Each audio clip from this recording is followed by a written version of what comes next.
Well, there was a lot of light. It was flashing and bursting and parachute flares. I was about to shoot one Chinese that was crawling up on another foxhole that was kind of out in front of us on the hill. And I think it was during that time that they had that grenade attack. I could see his figure.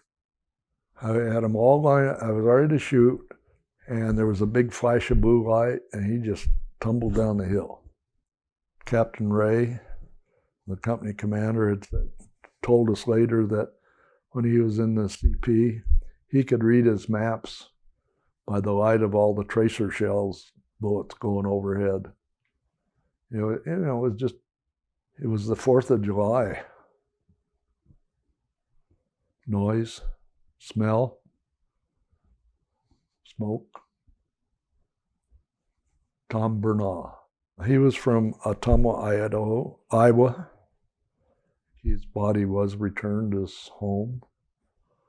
There was another man, Gottfried Paulson, who was in our squad, and as we came down off the hill in that leapfrogging firefight, he was shot right through the head. And my buddy Joe Donnelly cradled him in his arms, and Lieutenant Hicks told Joe to let him go. He didn't want to lose 2 Marines.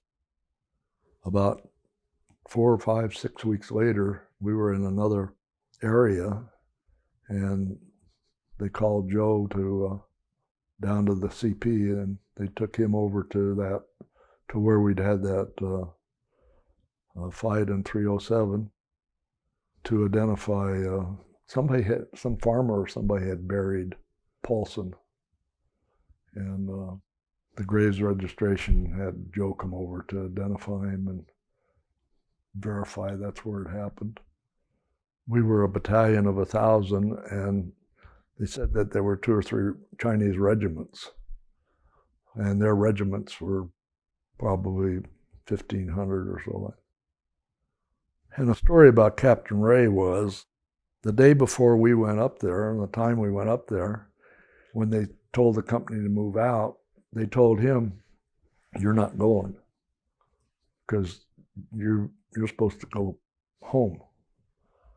And he said, "I can't let my company go out on something like that with a new leader." He said, and so he stayed. But when he was flying home, he happened to run into some pilot that had flown over there. And I guess 2,400 Chinese they counted out around. Of course, a lot of them had been killed by airstrikes and artillery, but it was a kind of a human wave. Of course, everybody sees it in their own way. And you could probably have 3 people coming at you, and if they're coming at you, it might seem like 10. But we didn't have any people coming at us face on because of the terrain. And when we were coming down off the hill, we were firing back into woods where people were coming. So I didn't really have to confront anybody face to face.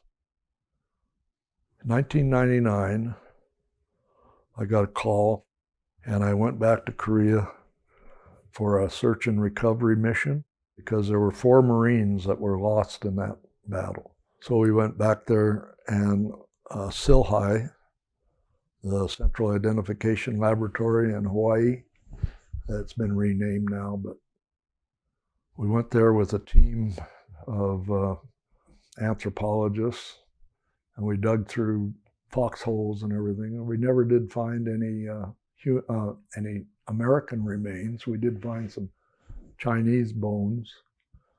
There was one man from our platoon that was sent to the bottom of the hill to bring back ammunition, and nobody knows what happened to him.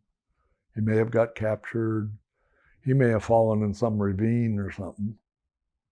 There was another man that was known dead, and he had been loaded on a tank, and somebody saw that he had rolled off the tank. and didn't get accounted for.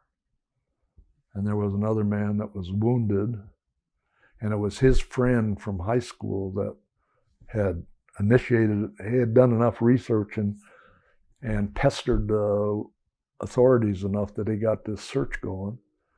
He had been wounded, but didn't get out, and we don't know what happened to him. And there was one of those men was on that outpost. Frank Ippolito was on the outpost.